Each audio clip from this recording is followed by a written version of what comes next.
Katie Sutton of PTA Plus, good morning. Good morning. How are you?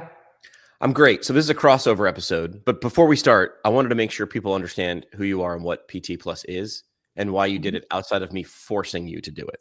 That's not why you did it, but I did do a little bit of arm twisting, but hopefully that's not why you did it and continue to do it.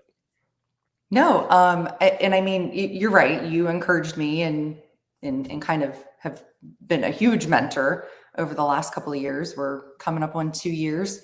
So that's pretty cool. What really happened was you and I were talking about this and what it would look like.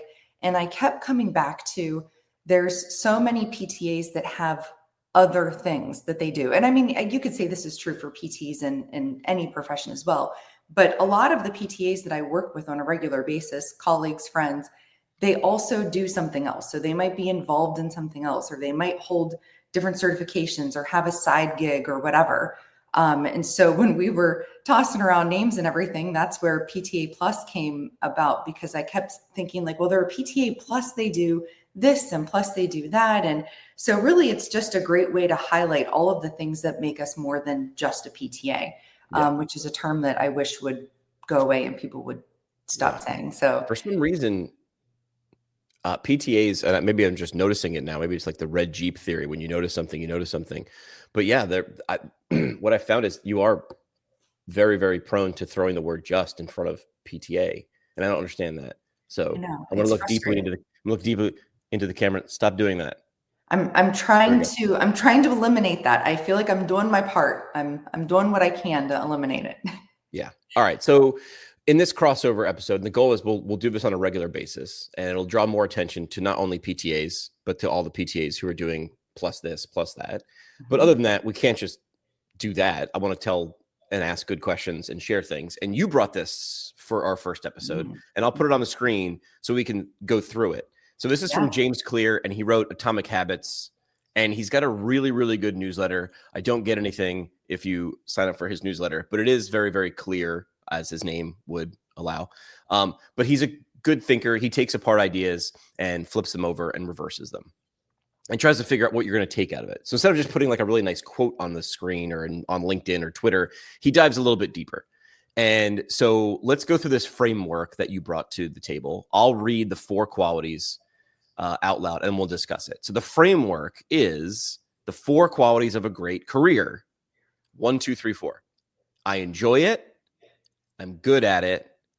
I make good money, and I'm around fascinating people. So that is his order. There's a specific reason there's an order of the 4 qualities of a great career. But he wants you to answer these things in reverse order, which are where are the fascinating people? In what ways can I make money with them? Which ones am I good at? And which ones do I enjoy? So you brought this to me and said, this is what would be our discussion. Talk about why. Like what about that whole paradigm drew, what made you like it and look into it and get excited by it? Yeah. So for me, this connected very well to PTA Plus, because I just got done telling you about how I found it very interesting that a lot of the PTA colleagues I have are doing all of these other things as well. So I like the reverse order, because I think that this is something that we tend to forget. We have all these skills. We learn this in PT and PTA school, how to take care of patients and how to drive healthcare and how to get people back to function, whatever, fill in the blanks. But we also forget that those are very translatable. And so what I like about this is that I have utilized this before in the past. So those of you who know me, I worked for a DPT program before my current role.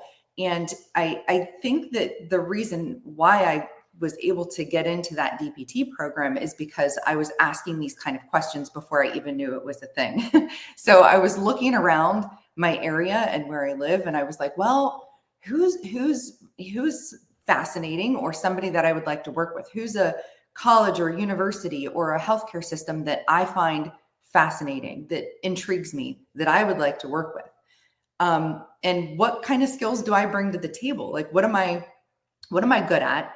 Why am I, Katie Sutton, physical therapist assistant, able to and qualified to work with this group of people? What makes it so that I can connect well with them? can I make money doing it? And the answer was yes. And do I enjoy it? So like, this is something that I've used before. I just didn't know it was a thing. But I think that PTAs are probably doing this more often than what we know. And that's where, we have our PTAs that also do nutrition and health coaching and personal training and director of rehab, and you fill in the blank with whatever you want to fill in the blank with, is because people are doing this. Maybe they don't know it, but I think it's a good framework. Like, why don't we talk about this more often for somebody who might feel like they're stuck? Yeah. So I've used this framework before, even so similarly, like didn't know about it, but was using it. But it is nice when people put words to it. Mm-hmm. It's prettier. And all of a sudden it's not this idea. Like sometimes I get a concept and it sort of feels like a sneeze. It's like this thing, I've got it, there it is, but then it's gone and now it's back again. And oh my gosh. And then, finally you sneeze and it explodes.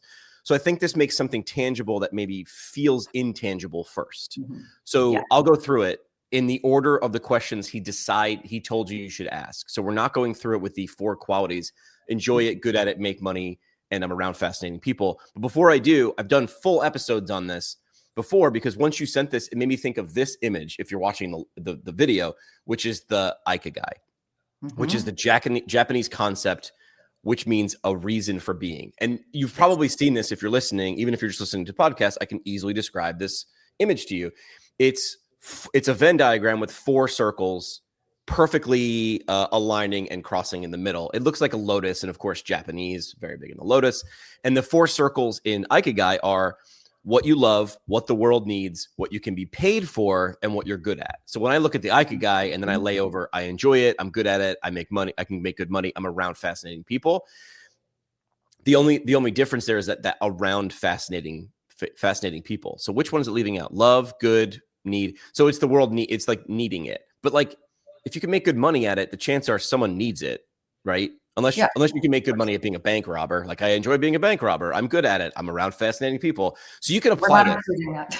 Yeah, we're not encouraging being a bank robber. But if you know how to rob a bank, maybe you give me a call. So let's go into the 4 different questions, right? And we'll go into the order that James Clear decides to ask you to answer them, which is, where are the fascinating people? Mm-hmm. So the questions I would ask if I was going to be a good, mentor or advisor, I'd say, what makes someone fascinating to you? And this doesn't sound very paradigm jumping, but it is, because we assume that what I think is interesting, everybody thinks is interesting. So we must all be the same. But I remember going into radio broadcasting young and thinking, well, of course, everybody in the world would think this is the coolest job. It's going to be the hardest job in the world to get. And even amongst my friend group, them being like, you would have to, there's no chance in hell I ever want to go talk into a microphone every day. And in my mind, I'm like, I would die. I would give up a finger to go talking to a microphone every day. If you would pay, I would pay you to do that. Never mind, would you pay me to do that? So I'm showing this thing with like, what does make someone or something fascinating in this context? Because what you think is fascinating, the next 10 people might think is absolutely boring or something they would never want to do. So how should PTs and PTAs, or really anybody, I think we can just take that label right off it. This applies to everybody. Yeah, how should people think about their professional circle, teams, mentors? Because what you find fascinating might not be for anybody else. And that's a really good step on step 1, narrowing it down. When I was doing a job search years ago, I stopped. I might have had a half a bottle of wine and I had a dry erase board, because that's what I do. And instead of writing down where I wanted to work or what I wanted to do, I switched it to this question, and the list got a lot smaller. Like, it's almost infinite. What do you want to do? That's what everybody says. What do you want to do when you grow up? What do you want to be? And I was like, I don't know. I thought I was a grown up. And then when I changed it to who do I know that I might want to be around, that list got smaller and things got more clear. So I do like how he starts with that question. So what do you think about that first question? Like, really defining where are the fascinating people? Yeah, well, and I think that this is the value of networking, right? This is the value of, for me, and again, not everybody's going to like this, but it wasn't until I started to attend conferences like Combined Sections meeting or my state conferences in Ohio. That's where I started to find the fascinating people that I wanted to be around. And truly, that's when my career started to change and grow and mold into what it is right now. Because I remember the first time I went to CSM and I walked into the exhibit hall and my mind was just blown. I'm like, how did I not know that all of these people got together and did all of these things? And when you walk through the exhibit hall, and I'm sure you can say this about any conference, again, you can plug in any career that we're talking about here. But this is where those innovative minds are coming together. And you walk through the exhibit hall, and there's truly something for everyone. Whatever the setting that you want to work in, whatever specialty you want to kind of get into, there's something there. And that's where those innovative minds are. You start to talk to people, you start to figure out what they're doing, and you're looking at all of these different ways that you can do what you do and have fun at it and enjoy it and like the people you're around and make money and all of that good stuff. So for me, that's where it really started, was plugging into a network and figuring out what other people were doing. Because when I was just working in the clinic, and again, there's nothing wrong with working in a clinic. But I think I had blinders on to what else was out there. I was just kind of like focused on, what was happening in that day to day. I wasn't really thinking outside of those four walls. Having gone through a job search in the last, 18 months, you start falling into a pattern of, well, I'm just going to keep searching for this thing or these things that are already there. Right. So if I'm a physical therapist, I'm a physical therapy jobs. I do some things a little bit outside the box. So I'm going to look for those things. And I had a friend of ours, Sky Donovan, say to me, why do you keep looking for the same thing over and over again? You've done that and you don't like that. And I'm like, but that's all there is. And she's like, you're smart enough to know that there isn't. But when you can't see what you're looking for, all you see is what's there. And it's like, that's the red Jeep theory, right? So if I just said to you, well, the only thing out there is red Jeeps. Next thing you know, you're going to notice when those red Jeeps are. But it's hard to spot the thing that isn't there. Like, that's not how our eyes work. Our eyes work on what is there. So this is change, like simply changing the question, where do you think the fascinating people are? That answer is going to be different for all of us. And then once you answer it, the goal is, so go there. If all the fascinating people are at the exhibit hall at CSM, go there. But to the next 10 people, like I'm friends with people who've gone to CSM. They're like, dude, I get why you like it. That ain't my bag. And that person isn't wrong. And I'm not wrong. And that's a superpower, because if we all thought the same things were fascinating, those jobs would be gone. Those connections would be exhausted. So the cool part is our variability, like the fact that we actually like different things, and the fascinating things are in fact different. All right, going to the next question. And this is something I think that people in healthcare who have like blue personalities hate to answer, because it makes them feel like they're just doing things for the money, or is this capitalist? Now, keep in mind, you might not be a millionaire doing something, but this is where Ikigai comes in, and they say, if you can't get paid for it, this is where the top of the circle, it says delight and fulfillment, but no wealth. This could be something could be a really great hobby, but we're talking about a career. So you have to be able to get paid for it. Maybe not $1 billion, but you have to be able to support yourself, because if you're just going to do it on the side, maybe you're independently wealthy and then everything's a hobby in life. I am not independently wealthy, so not everything is a hobby, but you have to be able to support yourself. So I like the fact that he asked this question, and it is second and not last. So how does income factor into fulfillment? There are studies out there that I'm sure someone smarter than me can find, but I've read that over a certain amount of money, you don't get more fulfillment. Gary Vee is famous, and that dude's like worth $1 billion plus. He's like, I know people who are just disgustingly rich and miserable. So those two things are not in lockstep. One does not mean the other. But when you saw this as a second question, what came to your mind first? As someone who I will identify as more of a bleeding heart than me. So did the fact that he brought money into this so early in the conversation bother you, or what did it make you feel? Well, that's obviously an issue for me, because I say yes to probably too many things that maybe don't necessarily have any kind of return on investment for my time, right? But I think that there's obviously there's a lot of things that we say yes to, that we do. We're not going to get a financial return on investment, right? But we might get something else out of that in return. We're going to learn something. We're going to change our ways of thinking or whatnot. But in what ways can I make money with them? Well, for me, that would be an important question to ask, because of course I need to support myself and whatnot. But I think that if you find those fascinating people and you can make money with them, the next question is going to be for me is it enough to sustain me so that I can do this thing that I enjoy and at least make a living out of it? Yeah. Right. If you can't make money on it, which again, you and I both do things that make us $0. And one of my most viral or interacted with pieces of social media, I should try to go find it, was if you're good at something, and I purposely tried to poke the bear. And I said, if you're good at something, never do it for free. Right. That was someone famous, advice, whatever it was. And I think I also poked because people were like, what, you shouldn't volunteer?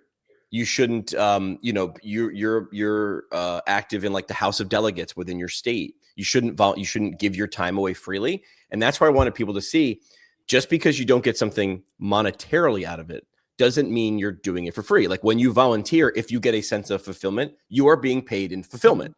Now, as long as you have something that can pay your bills and put food on the table and pay the electric bill, you can give away that time. So that was one of the first things that you said was, we do a lot of things that we aren't getting paid for our time. But if you're getting something out of it, then you are being paid for that. Absolutely. Yeah. But you have to be able to say no to the things if you can do the math down the line that you're like, I could do this. I'm good at it. I know other people value it. But dude, a week into this project, if I say yes, I'm going to hate even opening my laptop to do it. Don't do it.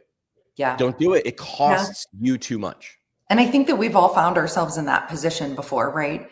And at first, when I started to kind of break into some of the volunteerism and people realized I had an interest and found my skill set or whatever, there were things that I said yes to that maybe I probably shouldn't have.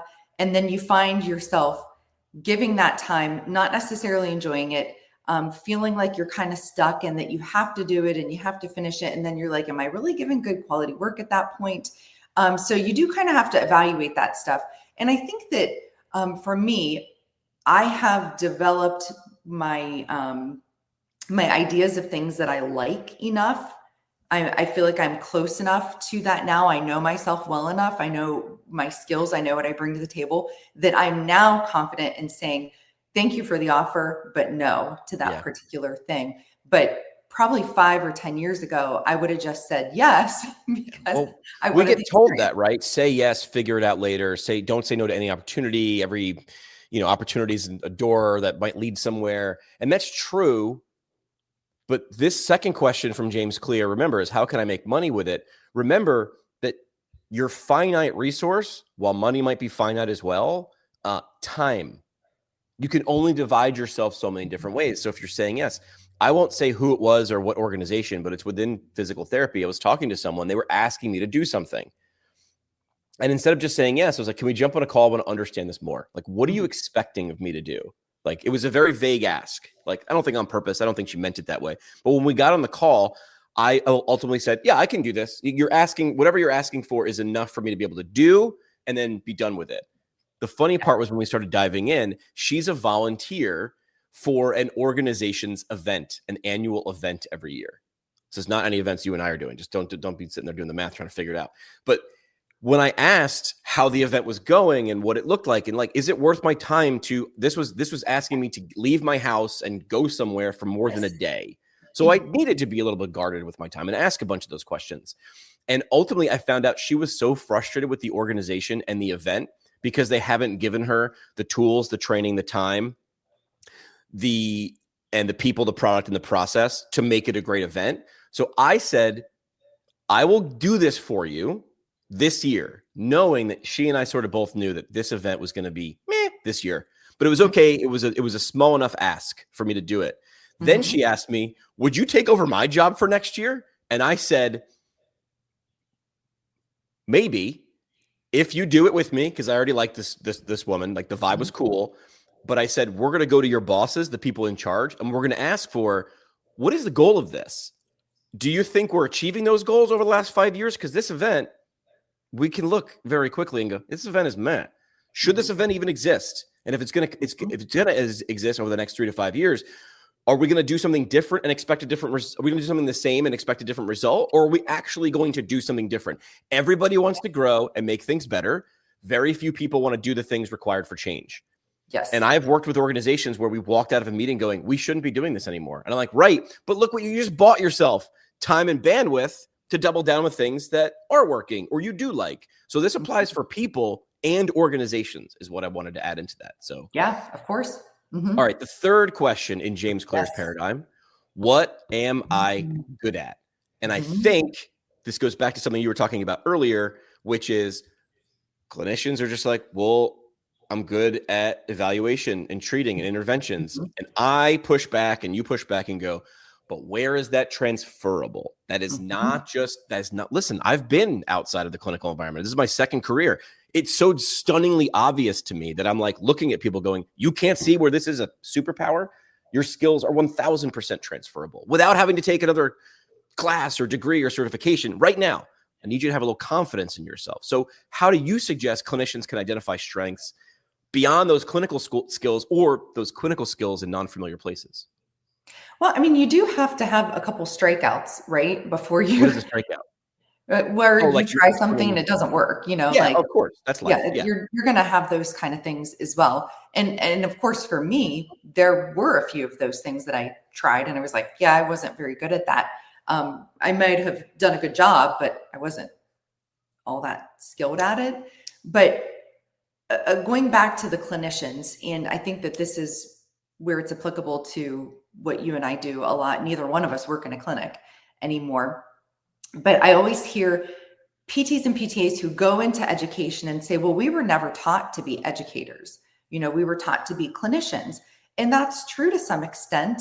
But if you think about all of the things that you do with your patient on a regular basis, you teach them every day, you know?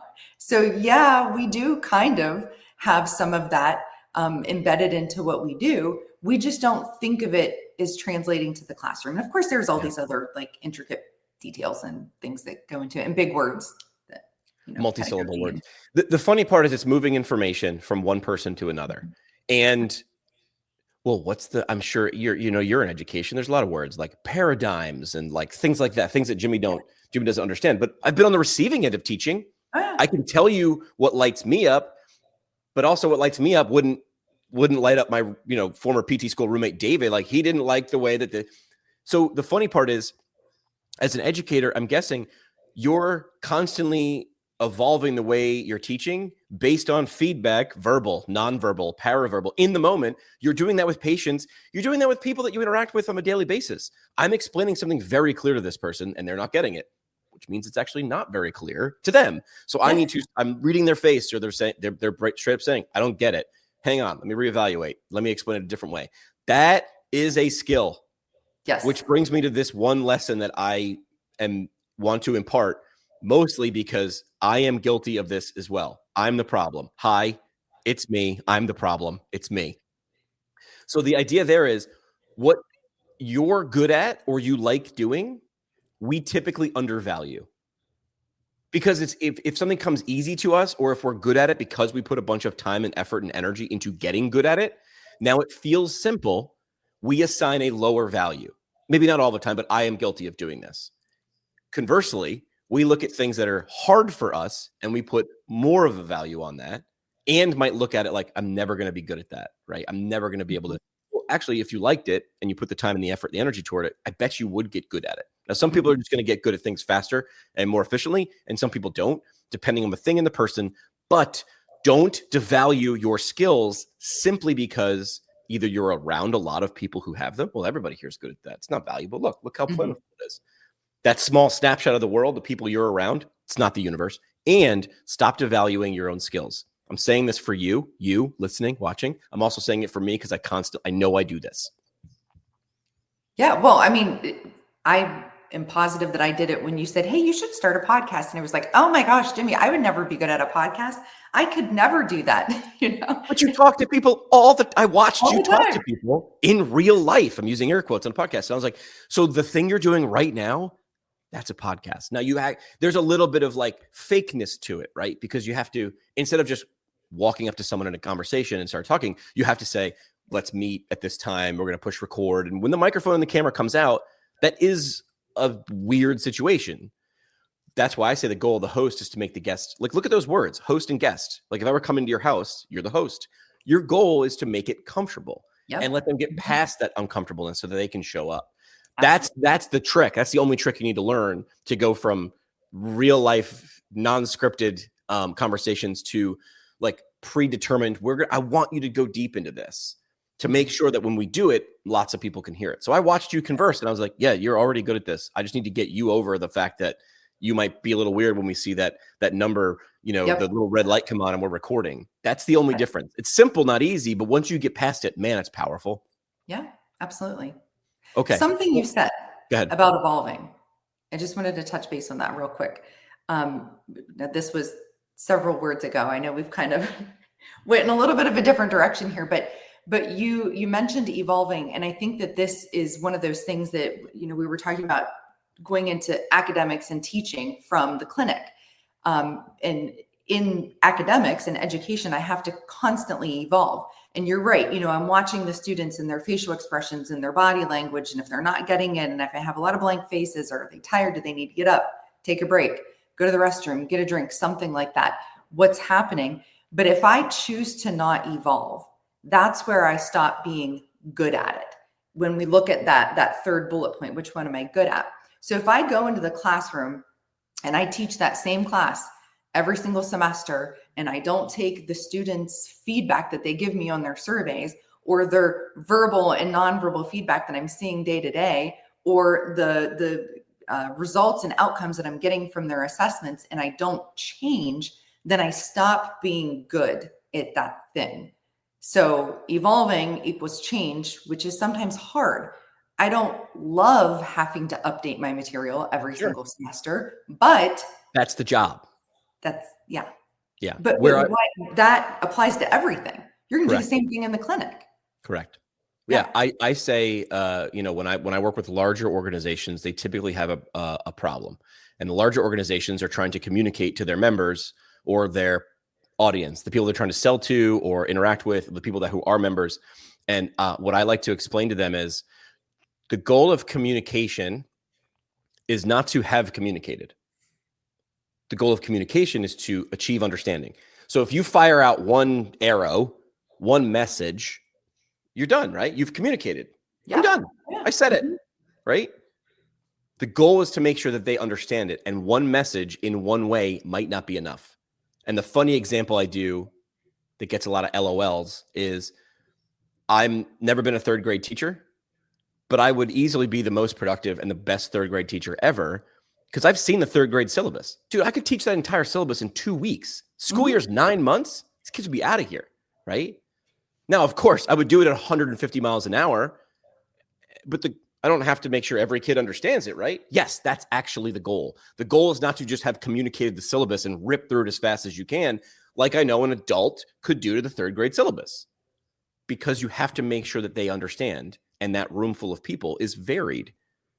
Some are going to get some things faster than others. You're going to have to pivot your message. You're going to have to read and react, because the goal of teaching is not to have taught. It is to achieve understanding. And that is simple, but not easy. So understanding what game you're in, I think. What am I good at? And how do I figure that out? And then the funny part is his last question on the list is, which do I enjoy? Which is always the first question people ask you when you're like, I'm thinking about doing a pivot, or I want to do something different, or I'm bored. People always go like, well, what do you like? What do you like? What do you like to do? Like this is on par with, I can't find my keys. Where's the last place you had them? Who doesn't want to punch someone? Yes. Thank you so much for that in-depth insight. I hadn't thought about where's the last place I had my keys. Let me go back to that. Oh, look at that. There they are. I don't know where that place is. Yeah. So that's the problem, is when people say, like, what do you enjoy? You don't know. So, but the cool part is he puts this question last because the first 3 questions are going to get you real close. They're going to get you within pitching wedge distance, right? Instead of asking you, well, what do you like when you're 500 yards away from the green? Sorry, I played golf yesterday, so everything's golf analogies for me. But this one comes last, and I think the answers are in the first 3. Fine. Mm-hmm. So write down 1, 2, and 3. Where are the fascinating people? How can I make money with them? Partnering them, working for them, creating something that would solve their biggest problem, right? And then which ones am I good at? I love this because finally, the first 3 are going to lead you to the answer, which is which ones do I actually enjoy? Yeah. So this is a math equation for me. Mm-hmm. Yeah. So when you saw which ones do I enjoy, what came to your mind? Well, that I had traditionally always done that, and again, the same thing, like what is it that you like to do whenever someone says that they're looking for a new job or a new role or something like that? Well, what do you like? Well, again, yeah, it kind of goes back to that whole, I don't know what I like. I like to do know what I want to do when I grow up. I like to do as little as possible and get paid as much as possible for doing as little as possible. Tend to, really that kind of thing. But I think that I lost my train of thought is what I think. Well, what I was thinking is like, ask you, instead of like, what do I enjoy? People always like, well, what do you like to do? I like how his question is, what do you enjoy?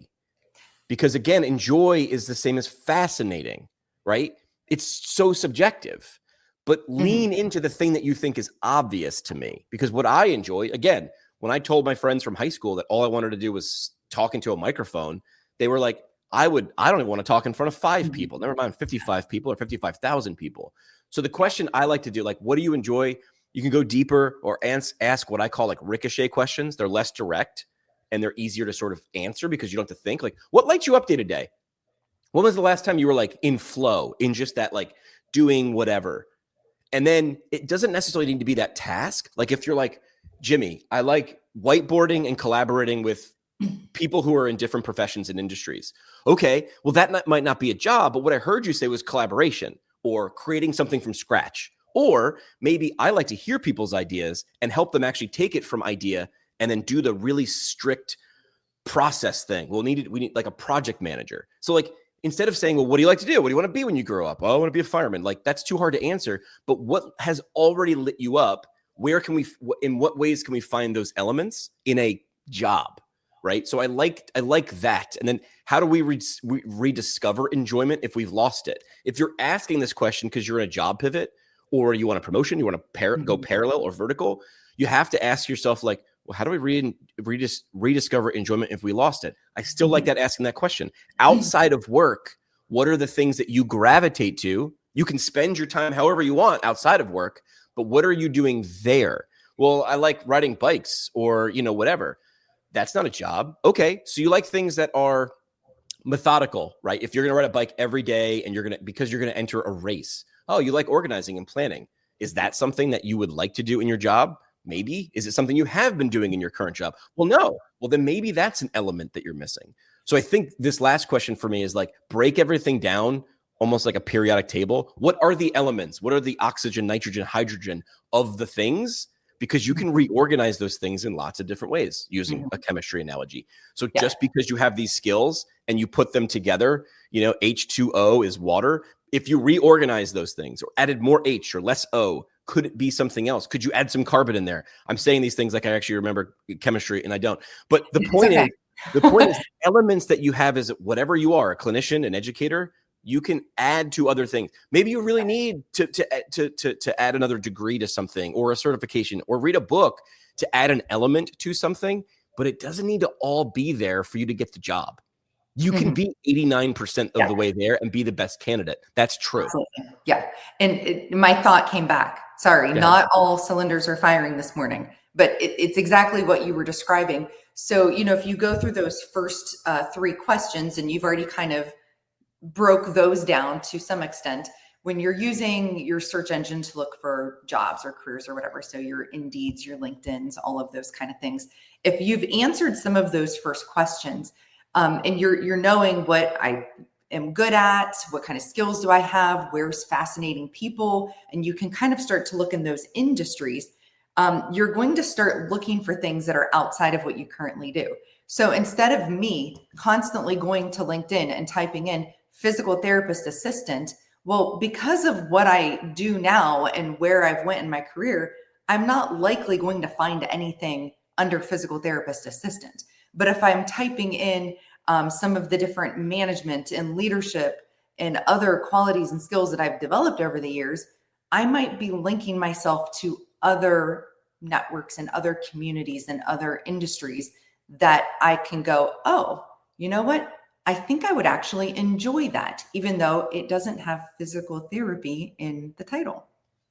If you keep doing what you've always done, you'll keep getting what you've always got. And I understand because I've been guilty of this. If I just, well, I have a degree in physical therapy. So the first part of my search term on Google needs to be PT. Does it? Because you're there right now and you don't like that, maybe. So you need to take that part of the equation out. Yes. But break it down to the base elements. Yes. What is a physical therapist assistant good at? What are the skills and what are the things I like doing? So, all right, so let's wrap this up with tactical things. Okay. How can someone listening actually use this? So I would say go through this checklist and honestly assess and answer these. And again, where are the fascinating people? In what ways can I make money with them? Which ones am I good at? And then finally, which ones do I enjoy? And break those things down. Stop trying to answer what's the job title. That'll come later. Unless you know it, you can't search for it. I'm sorry, that's how Google works. You have to be able to give it good search queries, but maybe you don't know, and that's okay. This is going to help you break it down to what those base elements are. So I would say do this, and then I would say show it to 2 or 3 people who really, really know you. Because sometimes our blinders are on ourselves. So if I present an idea to someone I really know that really knows me, and they go, "That seems like that doesn't seem. I see what you're doing there, but I'm able to look at it from a 30,000 foot view of you." So honestly, ask them in that way. You don't have to say, "Here's this job description. What do you think of this?" Ask what they think of your answers to those first 3 questions to see if you're on the right path. Again, where are the fascinating people? In what ways can I make money with them? Which ones am I good at? And then I think the ones that you enjoy is the sum of those first 3 questions. What advice would you give to a student if they were going through this paradigm, if you were doing Katie Mentor one-on-one time? Yeah. Well, the first one, where are the fascinating people? And you and I were talking about this a little bit before we hopped on. And there's a book called The Proximity Principle, which I have not read, but I do want to read it. But I do understand a little bit about like what the whole theory is if there's something, an industry or someone that you want to emulate or learn from, you have to get in proximity to them, right? So if I want to break into a specific kind of career or industry, I need to get myself somewhat closer to that and get close to those people that I find fascinating to discover, is there something here that I can actually make money with? Am I good at it? And then once you've been around that specific group of people or industry, do I really like it at the end of the day? So the whole key is you got to get yourself somewhat closer to it, right? Yeah. Before you can even see if there's anything there. Yeah. This is good recon. Like, this is just like, I don't know, like this is a test drive of a group of people who are doing a thing that you're like, well, do I even like being around these people? Right. I mean, I've got a really close friend from high school who's into stockbroking. I have no idea what he does. He loves it. He's like, you'd be great at this. And then I get around his friends, and his friends are nice people outside of work. They start talking about what they're doing in work. And I'm like, I have no desire whatsoever. But this is really lucrative. You'd be good at this. This is like, if you're good at personality, and I can teach you the other. And I'm like, I got to be honest with you, bro. I love you. And I love that you have such a high opinion of me. But this doesn't sound like I would like any of this. So like, am I good at it? I don't know. He thinks I would be. So let's just say I would be good at being a stockbroker, right? And can you make money being a stockbroker? Yes, you can. Oh, yeah. Yeah. Mm-hmm. Do I consider those people fascinating? The people are, but what they're the work versions of themselves? No, I didn't. Would I enjoy it? Also, no. So, but that's the point in life, right? Make the most money with the least amount of effort?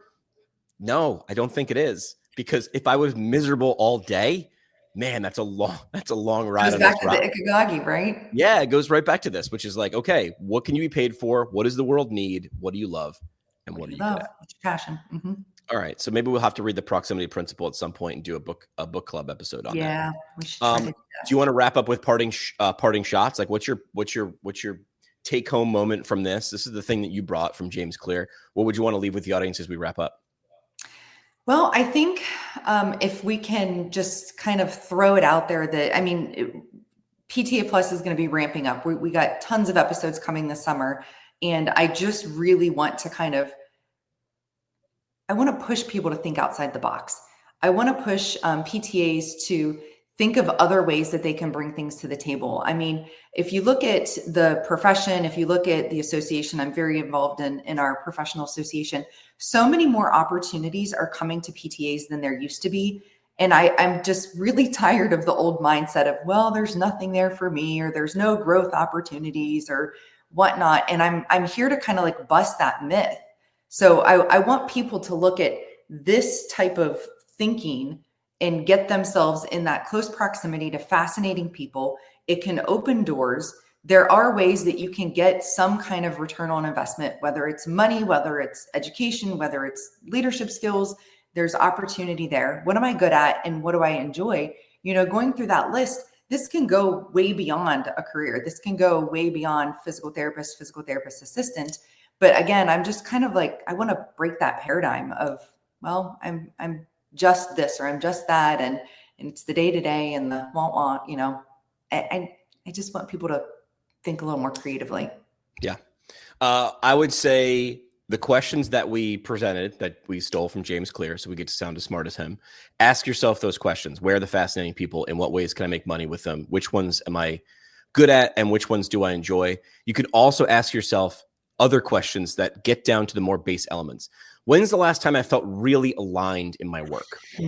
I like it. What's a task I secretly enjoyed more than I should have, right? Maybe your job is like a process person, but like you were handed a creative task and you were like, gosh, this is awesome. How about a person who made work more fun this year?